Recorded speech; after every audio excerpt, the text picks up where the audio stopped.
plants are very hardy, durable most of the time. And I'll talk more later, but in terms of plant diseases, most plants are actually immune to most pathogens. So even in that sphere, they're very, very durable.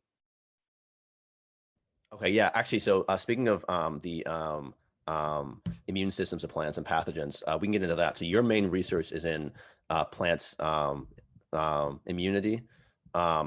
So like I think like like when I was looking at this, like the biggest thing I wanted to know was like how similar are plant immune systems to like our immune systems or like the immune systems of like animals. What do like the pathogens look like? Can you kind of address some of those? So a lot of similar pathogens that infect us can also infect plants. So some examples of these would be bacteria, fungi, viruses,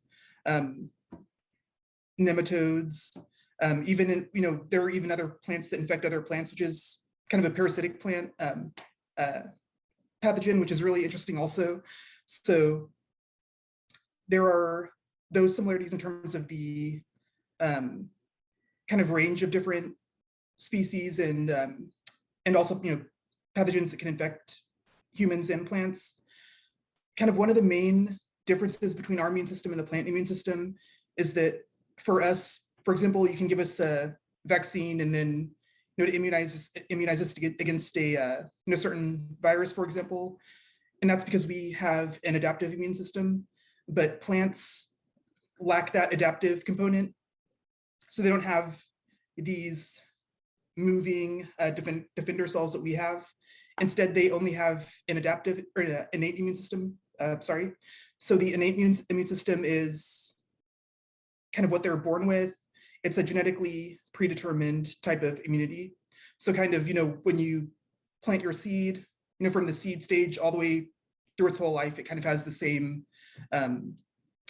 hardwired immune system there.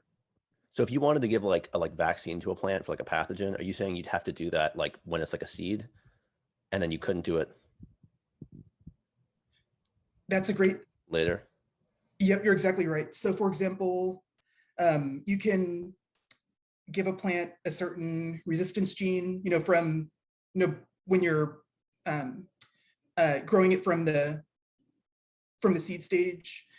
You can also, you may have heard of the CRISPR gene editing techniques that are out now that you can edit the genomes of plants, and then, the progeny that you get from that would be, would have whatever genetic edit that you made there. And it's very interesting also, we hear a lot about, GMOs, and there's, a lot of people are hesitant for, to eat GMOs, even though it's perfectly safe. A lot of the techniques that we use GMOs to get, for example, enhanced disease resistance or enhanced drought tolerance, for example. A lot of those we can also get from just through breeding programs and selective breeding. So it's, trying to calm some nerves that, there's a perception that GMO means, equals bad, which isn't the case. So actually, I want to go back to the plant vaccines for a second. So are there have to be like instances of plants that live for a long time and then pathogens develop like midway through their lifespan, or they change somehow. So is there like currently there's no way to protect plants against pathogens that have changed? Like you absolutely have to like change the you have to change their genes like when they're seeds, or is there new research being done on this? That's a great question, Emerson. And actually there is some really interesting new research that's being done with this. You mentioned earlier a lot of plants, do live a long time. You think of like trees, for example, live hundreds of years, where at the same time you have pathogens that are very rapidly evolving. And we refer to this as the arms race. So like there's an arms race between the plants on one side and the pathogens on the other side. But, for example, you have these, trees, for example, that live hundreds of years. And there's a new pathogen, relatively new pathogen called yellow dragon disease, citrus greening disease. It's caused by a pathogen that's vectored by an insect. And you may have noticed that like orange juice prices have gone up, citrus prices have gone up quite a bit. And a lot of that is due to this pathogen that, spreads pretty quickly. Like the Florida industry has been particularly hard hit by it. And it's also in Texas now, it's in California now. And one of the new exciting research programs that's happening now is that there's a lab that figured out that you can use like a small peptide to treat the tree, and then it gives it, kind of like a treatment using this peptide. So it's kind of similar to like for people that don't know, when you say like a peptide, is that like? Oh, sorry. Yeah. Yeah.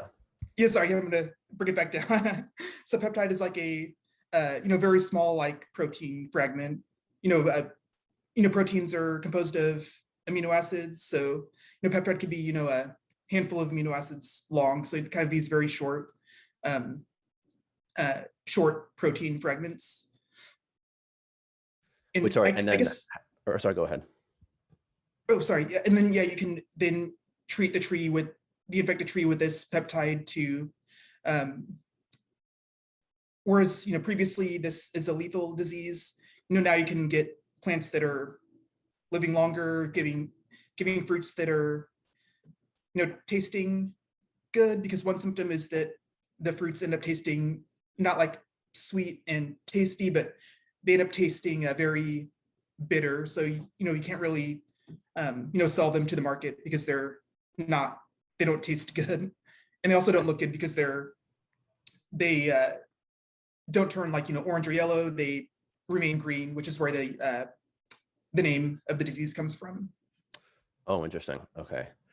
When a tree is being treated with a peptide, like how do you actually get the peptide into the tree? Like, do you like inject it into the roots, or is there like, what's the method?